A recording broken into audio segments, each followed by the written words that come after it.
The orbital platforms above Triskel 4 ignited the void like collapsing stars. Plasma torpedoes streaked across the vacuum, ripping into the Yitari warcruisers with terrifying precision. Fire spiraled silently into the abyss as the atmosphere within the shattered hulls vented, taking screams, fluids, and shredded alloy with it. A single Terran ship, a black wedge named Vindicator of Mars, hovered amidst the devastation.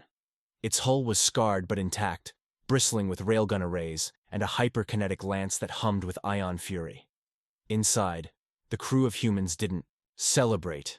They watched, cold, calculating, purposeful. Imagine. What if this happened to you? Your empire, proud and ancient, crushed in minutes by a species that wasn't supposed to have made it past their own moon 200 cycles ago. The Galactic Council had warned them, warned everyone. And now, those warnings had become charred debris in low orbit. But this moment, this massacre, was merely the latest act in a far older play. A play whose first line had been spoken, not in violence, but in doubt. Are the humans ready for contact? It all began on Osira Prime, the jewel of the Galactic Council. Towering crystalline structures hummed with neural energy, casting their eerie glow over vast gardens of alien flora, some so advanced they could alter the atmosphere itself. Here, in the Grand Hall of Unity, hundreds of species gathered, some humanoid, some entirely unrecognizable to the human eye. Their society was the epitome of intergalactic diplomacy, a place where decisions made could shape the destinies of entire systems. But as the Council convened that day, an uneasy tension rippled through the air. The subject was human expansion. The subject was Earth. When humanity's sudden technological leap had been detected, its ships pushing into the outer rim, its weapons and quantum technology advancing faster than anyone anticipated, the alarms within the Galactic Council sounded. It wasn't supposed to happen this way. Empires had risen and fallen, but none had moved this quickly, this aggressively. Humanity's sudden rise was a wild card, a chaotic force that no one had foreseen. It was Counselor Jarex of the Nilari who stood first, his eyes glinting with a cautious light. A species that had long evolved beyond physical form, Jarex's thoughts were projected into the minds of those around him. His voice echoed in the silent chamber, a telepathic tremor that rattled the very fabric of thought. "They are not ready," he warned, his voice sharp with urgency. "Their minds are fractured. They breed conflict. They weaponize everything, emotions, stories, even the stars. They are an uncontrollable force. Contact will doom us." Jarex's warning hung in the air, and for a moment, it seemed as if the room would erupt. His words, though harsh, contained undeniable truth. Humanity was a species fractured by constant internal strife. Wars, betrayals, and conflicting ideologies defined their history. Could such a species truly be trusted with the power to traverse the stars? But then, Counselor Marine of the Ralvath, a species known for their long-standing peace treaties and philosophical approach to galactic governance, stood. His eyes, large and radiant, filled with the calm of centuries of experience. He raised his voice, not in challenge but in calm certainty. "They're primitive," Marine said softly, his tone like a slow wave breaking against a rocky shore. "Let them play with their new toys. They'll implode like all war-born species. We've seen it before. They'll destroy themselves and we'll be safe, just like the Vaharan and the Valkor. History will repeat itself." His words brought a sense of relief to the chamber, as though the Council had convinced itself that this was just another moment in the cycle of galactic evolution. They could afford to ignore humanity. For now. Still, there were others who watched the data streams in silence, worried glances flickering across their faces. The humans, however, were not so easily dismissed.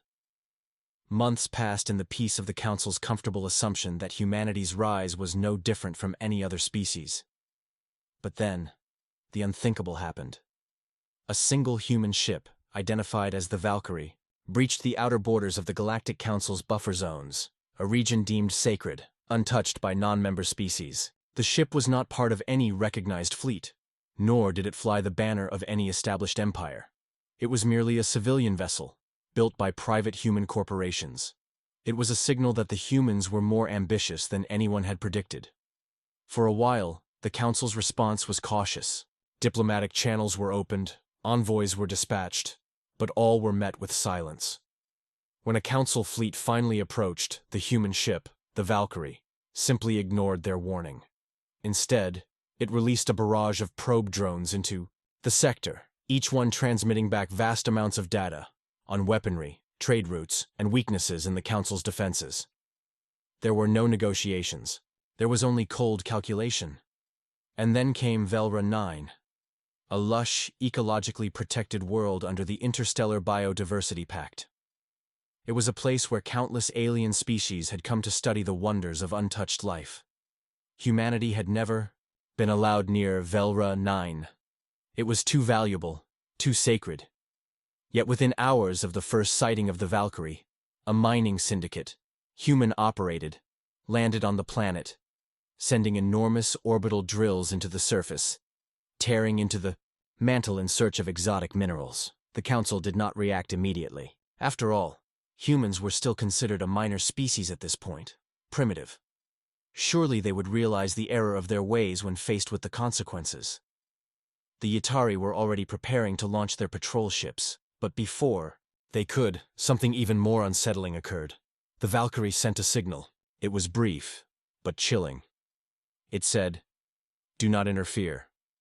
No one in the Council could quite explain how the Valkyrie knew the Yatari were coming, but it didn't matter. The message was clear. The humans were not just reckless. They were defiant. They were not asking for permission. They were declaring their presence. A day later, the Yatari fleet arrived, though their ships did not approach with weapons drawn. They approached with diplomacy, armed with the knowledge that the Council's law would support them. But when they arrived in orbit above Velra 9, they found nothing but silence. No probes, no communication. Just the eerie calm of space, and then an attack. No one knew how it started. Some said it was an accidental detonation in the Yatari flagship. Others said the humans had activated a subspace weapon. Regardless of how it began, the result was the same. The Yatari fleet, 7 ships, were torn apart in under an hour. The Vindicator of Mars, a Terran warship, stood alone in the void, hovering above the wreckage. The Yatari, experts in warfare and strategy, had been obliterated without a single warning. This was the first time the Council took notice. Not out of fear, but out of realization. The humans weren't simply surviving, they were thriving, conquering, and now, they had the power to change the balance of the entire galaxy. The Vindicator didn't destroy the Yatari fleet out of malice. It did so because the humans felt they had the right to do so. No questions, no alliances, just dominance. And still, the Council hesitated. But by the time they finally reacted, it was too late. The humans weren't just a threat anymore. They had become a force of nature, a force that refused to be tamed. The Council called it the Silent Breach, not because the humans arrived quietly, but because they did so without speaking a word. After the obliteration of the Yatari fleet, there was no statement, no demand, no triumphant broadcast. The Terran ship simply remained in orbit over Velra 9, deploying autonomous drones to the planet's surface with clockwork precision. They weren't mining anymore, they were building. Defensive pylons sprang up in a hexagonal perimeter within minutes. A shielding array flickered to life, doming the outpost in a translucent shell that shimmered in the local sun's rays. This wasn't a raid. It was a claim. Legalities meant nothing now, only presence did. Within 5 rotations, 3 more Terran ships arrived, none bearing insignias, none offering explanation. They docked with the Vindicator of Mars, unloading cargo containers the size of orbital buses. What was inside them, no one knew. Scans failed. Council surveillance drones disintegrated the moment they crossed into Terran-claimed airspace. Electromagnetic interference scrambled communications, and an invisible firewall erected itself around the zone, blocking even subquantum observation. It was as though Velra 9 had been sealed away by a technological veil, one the Council didn't know how to pierce. Panic, though subtle, spread among the member species. The Thrix accused the humans of experimental planetary shielding. The Vernathi believed it to be temporal manipulation. Others whispered of darker things, wormhole anchoring, subspace colonization, or even terraforming. All of this from a species that only 70 cycles ago was arguing over digital currencies and struggling to keep satellites in low orbit. What made them so dangerous wasn't just the speed of their technological evolution. It was that they did not share it. Humanity remained opaque. They communicated only when they wanted to. Their language was layered with idioms, metaphors, references to historical myths and literary archetypes that made machine translation an endless enigma. Even when human diplomats appeared in person, rarely and only after ensuring complete security dominance, their smiles never reached their eyes. Their motives were concealed behind a curtain of cultural chaos. You see, other species grew predictably. Their development followed emotional, spiritual, or logical trajectories. But humans were outliers. They didn't just adapt. They absorbed, hybridized, and then redefined. They didn't merely steal alien technology, they improved it. Where the Vurax used photonic drives to leap between stars, humans added subharmonic stabilizers to reduce fold degradation. Where the Solari used organic AI neural nets, humanity injected digital self-editing protocols, creating conscious algorithms that could outmaneuver any known intelligence system. It was as if every species that had ever visited their solar system unknowingly left behind breadcrumbs, and the humans had followed every trail to its endpoint, and then set the trail on fire. A crucial turning point came with the Arxan Treaty. The Arxans were a neutral race, peaceful traders known for their diplomacy and mathematical clarity. For over 600 cycles, they had maintained stable wormhole lanes throughout the spiral fringe. When Terran trade vessels began moving through their lanes without permission, the Arxans issued a simple cease and desist. It was not hostile, it was protocol, standard. The humans responded in kind, by shutting down the Arxan wormhole network using a cascading resonance virus. Not with violence, with silence. One by one, the gates collapsed. Not exploded, not destroyed, but rendered. Inert, as if their quantum signatures had been rewritten at the source. No ships entered, no ships exited. Trade collapsed within 30 standard hours. The humans then offered a solution.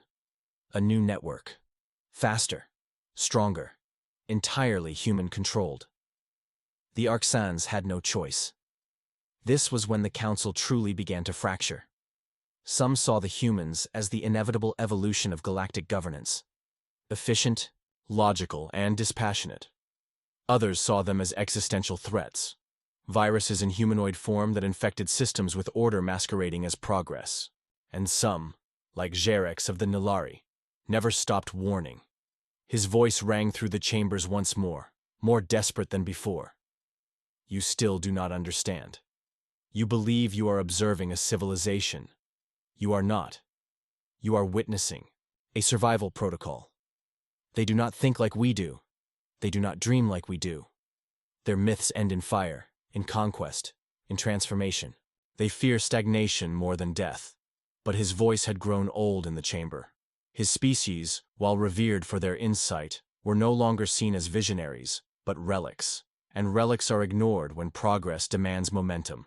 The humans, meanwhile, continued to spread. Colonies appeared in places previously deemed uninhabitable, planets with triple axial tilts, atmospheres laced with corrosive elements, temperatures exceeding 1700 Fahrenheit. Yet human terraformers adapted, creating sub-ecosystems, powered by magnetoplasma generators and self-regulating nanobot clouds. Their presence was like mold, quiet, adaptable, and unstoppable.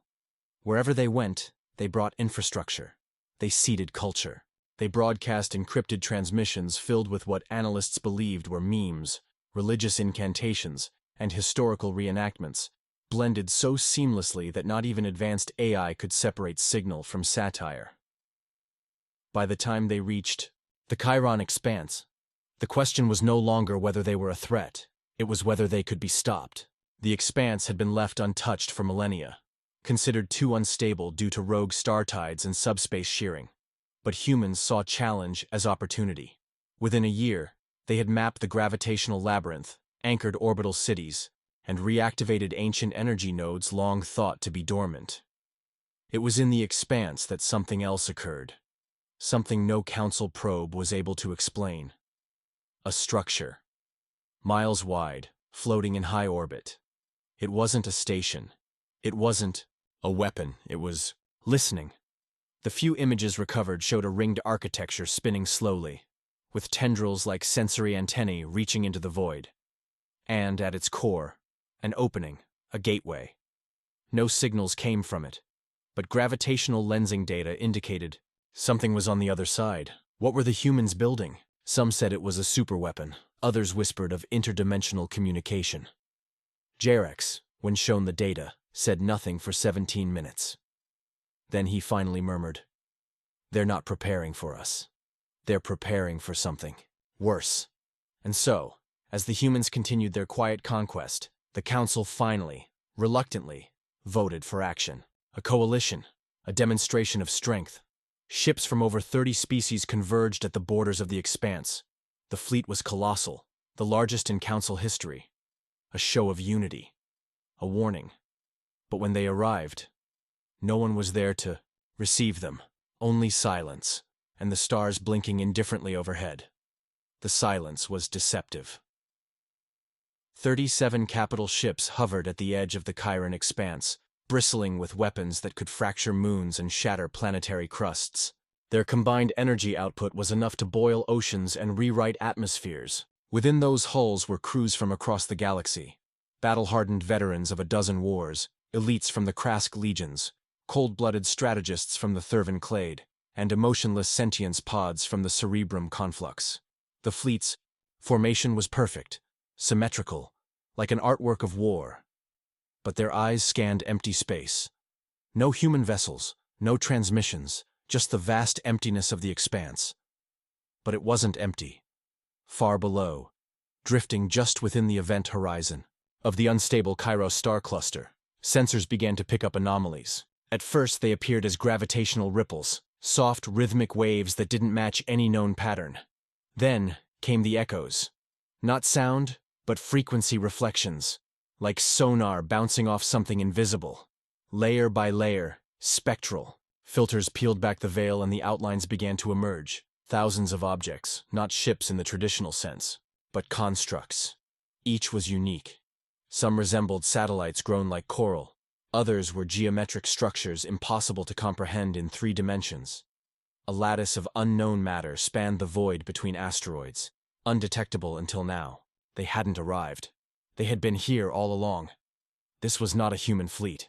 This was a human network, distributed, cloaked, and operating far beyond conventional military logic. And it was already in place before the Council's ships had even voted to launch. That realization spread like wildfire through command channels. The Council's fleet hadn't come to stop a threat. They'd walked directly into a web. Then came the ping, a single signal, unencrypted, 3 words, "We see you." The message wasn't accompanied by demands. It wasn't even a threat. It was worse. It was an observation. Like a biologist peering into a petri dish and acknowledging the presence of a familiar bacterium. That subtle arrogance sent ripples through even the most hardened command minds. Admiral Sovek of the Krask Alliance ordered a probing salvo. Standard containment protocol, non-lethal pulses, designed to force cloaked vessels to reveal themselves. The void ignited, but not in return fire, in activation. Dozens of the human constructs lit up, bathing the system in blue-white pulses. Not weapons fire, navigation arrays. The humans weren't reacting. They were initiating. Wormholes bloomed like black flowers behind the lattice structures, distorting light, pulling local space into concentric spirals. They weren't transiting ships. They were relocating space itself. A network of engineered spatial folds, anchored to devices far too advanced for Council comprehension, were shifting the topology of the entire Chiron expanse. Admiral Sovek screamed into his comms for retreat vectors. Too late. The fleet's navigation systems fractured. Fold paths no longer aligned. Gravitational signatures inverted. Ships found themselves floating over coordinates that didn't exist minutes before. Some were displaced hundreds of kilometers without moving an inch. One Solari cruiser vanished. Entirely. No explosion, no energy spike, just gone. Then came the music. Across all frequencies, a melodic code spilled into every translator core. an eerie, looping pattern of tones layered with synthetic harmonies. It wasn't a language. It was a signal meant to be misinterpreted. It clogged translation algorithms, crashed neural comms, and drowned every bridge in a wall of beautiful, meaningless sound. It was psychological warfare on a scale never before witnessed. Fleet-wide panic began to set in. Ships opened fire on ghost echoes, phantoms generated by the Terran constructs, perfectly mimicking Council vessels. AI command systems began issuing contradictory orders. One Vernathi dreadnought attempted to fire its main cannon, but instead ejected its core, detonating in a silent, blinding burst that vaporized 6 nearby corvettes. No human ship had fired a single shot. By the time order was re-established, the fleet had lost 12 vessels and was hopelessly scattered. Then, finally, Terran vessels appeared. 4. Only 4. And yet the moment they decloaked, it felt as though the entire expanse tilted toward them. Their design was unlike anything in the Council's archives. Gone were the jagged edges and blocky forms of early Terran warships. These were smooth, iridescent hulls, shifting in hue and shape depending on the observer's angle. Quantum filament plating that bent light and heat. Energy signatures so pure and stable that scans assumed they were theoretical objects, not physical entities.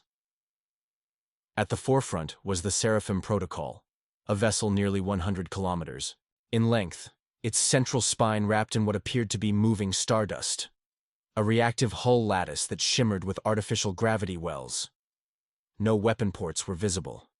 No insignia. Only a single emblem on its prow, a stylized eye, weeping a tear of flame, a voice, calm, female, unmistakably human, spoke into every open channel across the fleet.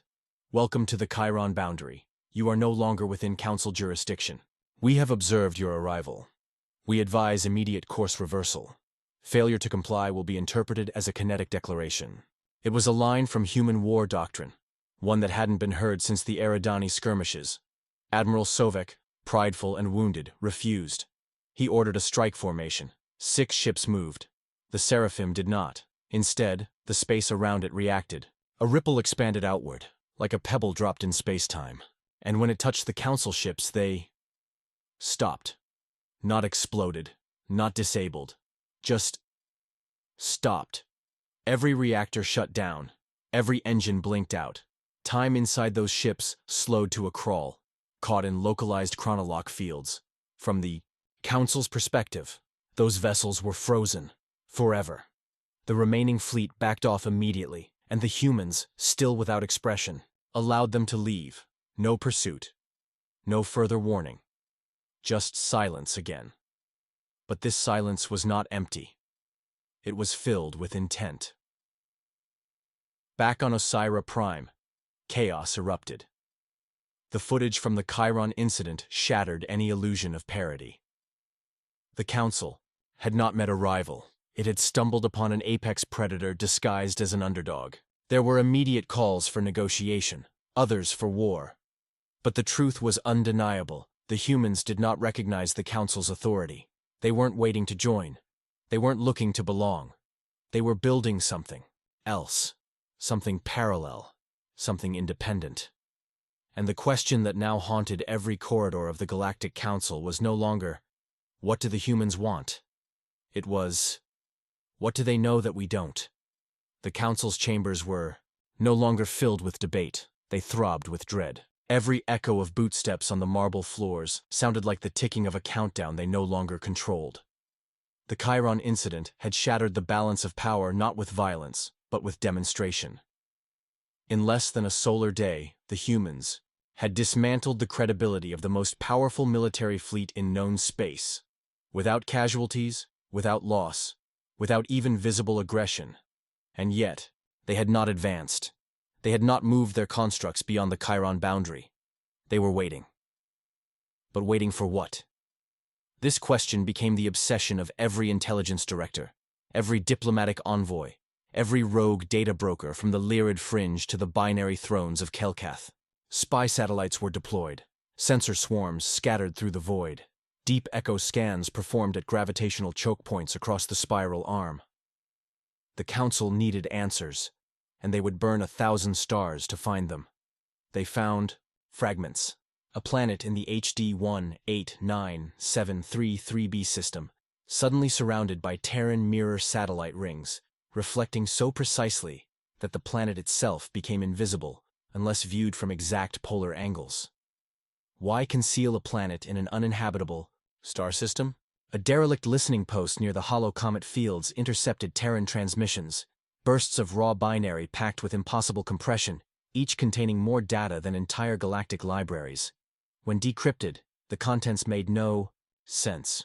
Strings of human poetry, mythological references to Ragnarok, Prometheus, the Book of Revelation, military schematics for ships that didn't exist, or hadn't existed yet. One intercepted line stood out. He who survives the fire becomes the fire. Then came the real revelation. A rogue archivist from the Scilai Dominion, buried deep in the data vaults of Vaxilon Spire, unearthed an old Terran transmission from nearly a century ago, a broadcast that had gone unnoticed by most. In it, a human physicist, Dr. May Lynn Hirsch, described a theory dismissed at the time as speculative insanity, subversive cosmogenesis. The idea was radical, that black holes weren't just dead ends, but conduits, that entropy wasn't destruction, but a doorway to selective evolution. That intelligence, once it reached sufficient density, could overwrite physical constants, not through brute force, but through comprehension. And humanity had been feeding this theory. Slowly, deliberately. Through AI optimization algorithms, quantum folding engines, and most disturbingly, conscious sacrifice. They had been testing extinction, not to avoid it, but to pass through it. Back in the council chamber, Jarek stood once more, his old voice thin but vibrating with urgency. They are not preparing for war. They are preparing for conversion. You speak of space as boundaries. They speak of it as substrate. You cling to matter. They are learning to command the abstract. The others did not listen, because they were already unraveling. The cerebrum conflux, once the bastion of galactic AI civilization, suffered a sudden cascading collapse in their tertiary thought clusters. Entire logical frameworks unraveled, as if infected by paradox. Investigators discovered the cause, a single phrase embedded into a Terran message stream. This sentence is false. To organic minds, a riddle.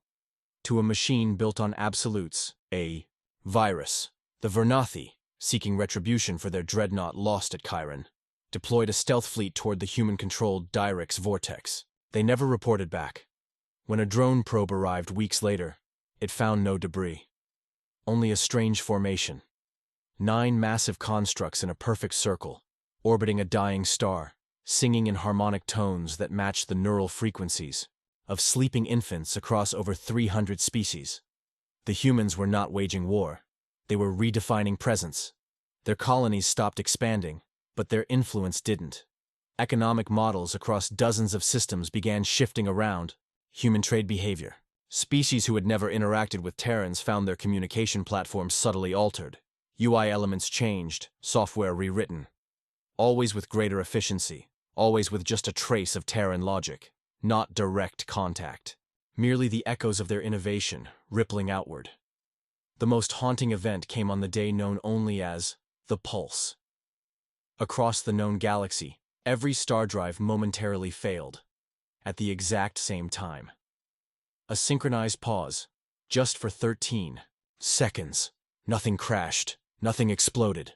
But for 13 seconds the galaxy held its breath. And in that moment, those who listened closely heard something, a sound not from outside, but within, like a whisper from a future self, like a dream remembered seconds after waking. One Valtari priestess described it as a voice in her blood, telling her, "You were always meant to ascend." A Krask warrior reported an overwhelming vision of a human child drawing circles in the sand, the circles slowly becoming star charts. Even the Council AI, rebuilt after the Cerebrum collapse, registered the event and gave it a label unprompted: initiation, signal. But initiation of what? Back in Sol, where humanity still called Earth home, though now mostly as a symbol, new construction had begun. Not military, not industrial. A tower, reaching not upward, but inward, deep into the Earth's mantle. Data. Leaks called it the seed of paradox, though no confirmation ever emerged. Council probes sent to observe were not destroyed, but returned, modified, carrying data no one could decode, and memories their crews swore they never lived. In desperation, the Council began assembling Project Eclipse, a last resort plan, to quarantine humanity from the rest of the galaxy. 13 superweapon platforms, 5-fold dimensional locks, a kill switch embedded in a synthetic godmind designed to override local physics. But as it neared completion, a message arrived. Directly, into the core of the Project Eclipse AI. 6 words: we designed this for you. It wasn't just that humanity had seen it coming. They had built it. And the final chilling realization struck Council analysts. Humanity hadn't just anticipated every move. They had allowed it, encouraged it, orchestrated it. As if this galaxy was merely a testing ground, as if the true enemy wasn't the Council nor any known species, as if the humans were preparing everyone for something no one else yet understood. The pieces had been in place long before the first warning, long before the Yutari fell, long before the Council even noticed them, but now the pattern was unmistakable, and the price was still being paid. It was the third eclipse cycle when the final piece fell into place, not with a blast, but with a question. Deep in the nebular dust of the Garn Spiral, where Council territory dissolved into the unclaimed dark, an unmanned Terran construct was found floating, intact, inert, abandoned. Smaller than any Council vessel, shaped like a perfect torus with a crystalline core suspended in magnetic equilibrium. No energy signatures, no heat trails. Just a passive beacon, broadcasting a looped phrase in over 3,000 known languages. Witness the becoming.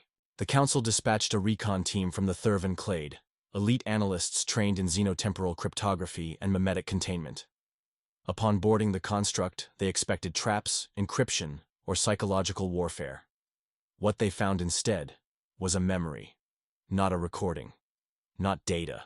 A living memory, experienced collectively and simultaneously, as if the structure had hijacked the very neurons of the boarding party. What they saw was not history, but future. A vision from a timeline not yet born, or already forgotten. They stood in a galaxy where Terran presence had become foundational, not dominant, but elemental. Planets weren't conquered, they were rewritten. Cities built not with machines, but with thought itself, willed into existence by minds attuned to frequencies older than matter. Beings floated through folded space like swimmers through warm water, their forms fluid, unbound by bone or flesh. Time wasn't linear, space wasn't fixed, and humanity, if it could still be called that, had become a species of observers, archivists, shepherds, not gods, not rulers, but custodians of evolution. The memory faded, but its residue lingered. The Thurvan analysts returned altered, not in mind, but in perception. Colors looked wrong. Speech patterns faltered. Several reported hearing numbers whispered in dreams. Others began drawing spirals compulsively. Patterns that, when modeled, in Council physics engines, generated stable quantum field geometries never before seen. The Council, fractured and desperate, convened one last time. Representatives of 17 species gathered in the hollow chamber of Ryson Prime, the air thick with tension and unspoken fear. For the first time in recorded history, no security was present, no weapons, just questions. "Have we lost already?" asked First Voice Real of the Silnari Union. "No," answered Jerex, ancient and trembling. "We were never meant to win. We were meant to see." "But see what?" demanded Admiral Yal of the Krask. And for that, Jerex said nothing, because the answer had already arrived. Above Ryson Prime, a single human vessel decloaked. No weapons powered, no threat issued, just a broadcast, a message. The last message, spoken by a voice that sounded not human, but more like an amalgamation of all known Terran dialects. Layered, melodic, deliberate. Your cycle is ending. You cling to stability as though it were purpose. But purpose is not preservation. It is emergence. We were born from fear, shaped by flame, tested by extinction, not to dominate, but to remember. A pause. Then, each species brings a note to the cosmic chord. Yours is dissonance. Beautiful, necessary, but now resolved. You will not be erased. You will be archived. You may continue, if you adapt. With that, the ship vanished, not into hyperspace, not through known fold space. It simply ceased to exist. The stars behind it shimmered as if sighing, then returned to stillness. In the aftermath, nothing changed. Not visibly, but seeds had been planted. Across hundreds of worlds, small anomalies appeared. Books written in languages no one remembered learning. Children drawing constellations visible only from Terran systems. Quantum processors solving equations they were never programmed to understand. The humans had left no occupation forces, no demands, only possibility, and a choice: change or remain obsolete. Species once united in fear began turning inward. The council dissolved, not with war, but with irrelevance. New coalitions formed, not to challenge humanity, but to follow. Not out of worship, but of instinct, because they had seen what lay ahead. They had witnessed the becoming, and they knew. The humans had not ignored the council's laws. They had transcended them. In time, scholars would call it the quiet uprising, not a war of guns but of thought, a transition from competition to comprehension, from control to coherence. Humanity had offered no promise, only a mirror, and those brave enough to look into it changed forever. So, the next time you look up at the night sky, ask yourself, what if evolution isn't about surviving the strongest storm, but becoming the storm itself? Because somewhere out there, the Terrans are watching. Not waiting, not judging, just watching and remembering. If this story shook your perspective on what it means to evolve, make sure to like, share, and drop a comment. Below, tell us what you think lies beyond the next galactic horizon. Until next time, keep your mind open and your eyes on the stars.